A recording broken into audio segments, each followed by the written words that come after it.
శివ అంటే మంగళం, భద్రం, శోభనం, కళ్యాణం, క్షేమం అంతా మీకు మంగళప్రదమైనటువంటివి కటాక్షించగలిగినటువంటి శక్తి స్వరూపమునకు శివ అని పేరు.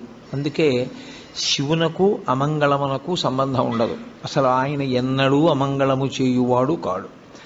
ఎప్పుడూ మంగళం చేసేవాడెవరో, ఎప్పుడూ భద్రాన్ని చేకూర్చేవాడెవరో, ఎవరి అనుగ్రహం చేత శుభ పరంపర మనకి కలుగుతుందో అటువంటి మహానుభావుణ్ణి శివ అని సంకేతిస్తాం.